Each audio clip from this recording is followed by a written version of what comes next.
जप का कितना बड़ा महत्व है। जप एक जय और प 2 अक्षरों से बना हुआ है।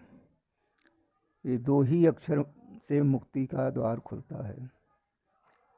बार बार मन स्थिति में चिंतन करने से, नाम जपने से ही हमारे अंतःकरण की जो ज्ञान इंद्रिय और कर्म इंद्रियां हैं 10, ये सब निग्रह में आ जाती हैं और मन बुद्धि चित्त अहंकार जो है वो भी अपने बस में हो जाता है। इन 4 को जोड़ने पर 14 प्रकार की इंद्रियों का गणना होती है।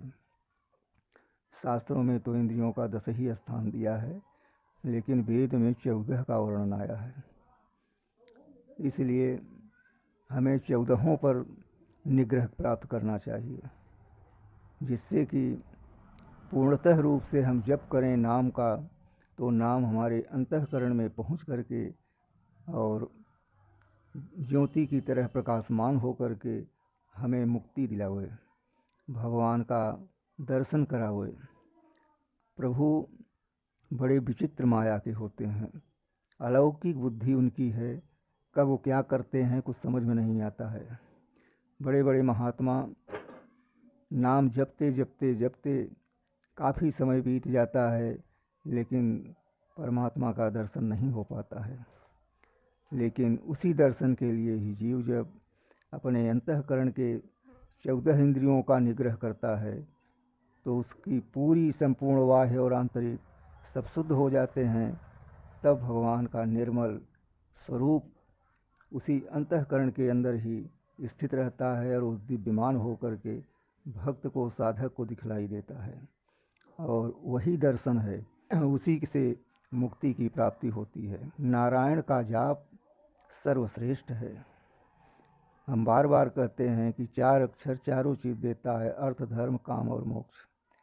तो इसलिए नारायण के नाम का जाप कीर्तन जो भी समय मिल जाए, 10 मिनट 5 मिनट, सुबह दोपहर शाम, जब समय मिले तब कम से कम 1 माला जाप तो अवश्य करना चाहिए।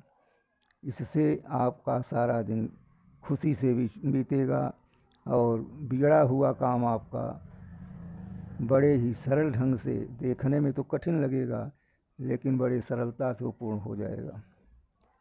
ये विश्वास करिए, क्योंकि संत लोग जो कहते हैं वो अनुभव करके कहते हैं।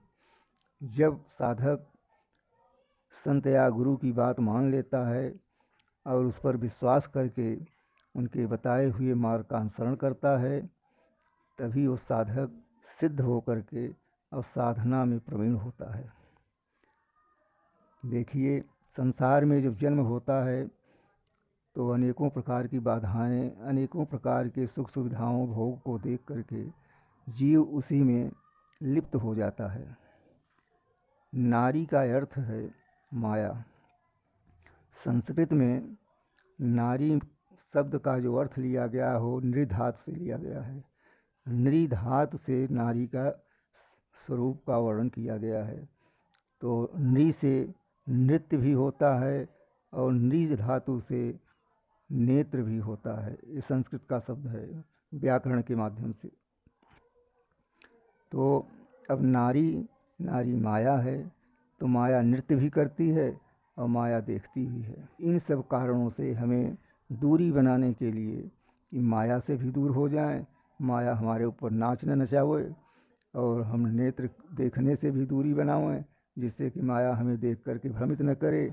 तो उसका एक ही उपाय है कि और देवता जितने हैं, चाहे ब्रह्म हो, चाहे ब्रह्मा विष्णु हो, या अन्यत्र कोई भी देवता हो, सबके साथ माया लगी हुई है। लेकिन हमारे माध्यम से जो शब्द सुन रहे हैं लोग, उन्हें जानकारी होनी चाहिए कि नारायण के पास माया फटकती नहीं, बहुत डरती है। लोग कहते हैं नारायण ही स्वरूप विष्णु का है।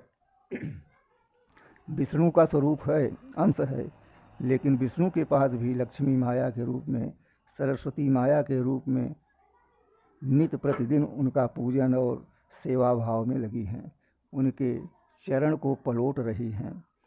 तो माया उनके साथ भी है, लेकिन वही माया इतनी दिव्य और शक्तिशाली होते हुए नारायण के पास हिम्मत नहीं पड़ती कि नारायण की परछाई तक हम छू लें, स्पर्श कर लें। लेकिन जब आप नारायण की भक्ति करेंगे तो सभी सांसारिक भव सागर से पार होंगे और माया प्रकृति से भी आप पार पा जाएंगे। जय श्री नारायण।